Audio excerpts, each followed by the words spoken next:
The 2026 Formula One regulations represent one of the most significant technical resets in recent years. Drivers and engineers are still working through the implications, particularly in how race management and energy deployment will shape performance over a full lap. Several have acknowledged that adapting to the new framework will require a fundamental shift in approach. Esteban Ocon summarized the situation bluntly when he said drivers can forget everything we learned since karts. Others share that view. Oscar Piastri stated there are quite big differences compared to previous cars, while George Russell admitted there is a lot to learn at the moment. Much of that adjustment centers on the revised power unit philosophy. From 2026, the balance between electric and internal combustion power is close to 50-50.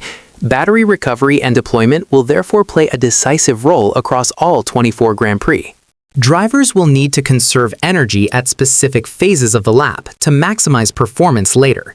In practical terms, that can include lifting earlier on straights or shift shifting to prioritize harvesting over outright speed. That approach runs counter to instincts developed over a career built on maximizing pace at every opportunity.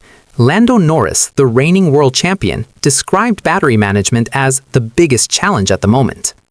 The tactical element is clear, but it has also raised questions about safety, particularly regarding closing speeds between cars operating under different energy modes. Toto Wolff addressed the topic during the Barcelona shakedown. He explained that George Russell overtook Franco Colapinto while Colapinto was conducting race simulations. I think the straight-line speed difference was 60 km per hour or 50 km per hour, Wolff said.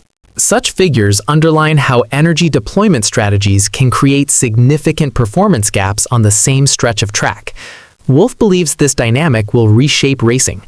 The 2026 cars are 32 kilograms lighter, with the minimum weight reduced from 800 kilograms to 768 kilograms, and they produce less downforce than the ground effect generation. We will see a lot more overtaking, he stated.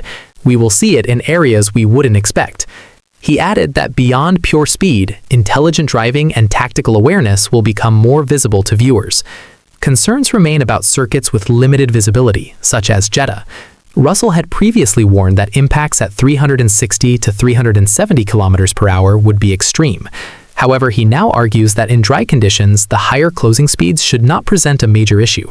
He explained that wet races, where visibility is lower, naturally involve slower cornering speeds and longer braking zones, increasing energy recovery and reducing the need for aggressive saving.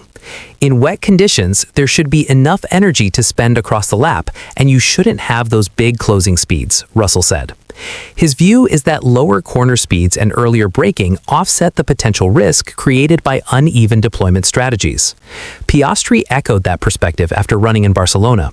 He acknowledged experiencing a large speed delta during an overtake, but suggested it was not representative of a dangerous scenario. He also confirmed that teams have worked closely with the FIA to ensure clarity when cars are not deploying full electric power. With 350 kilowatts available from the electric component, he stressed the need for clear indications to avoid misunderstandings on track. The consensus appears to be that while energy management will redefine racecraft, the regulatory framework and cooperation with the FIA should mitigate the most severe risks. What's your take on this situation? Share your opinion below, and don't forget to subscribe to the channel for more Formula One updates.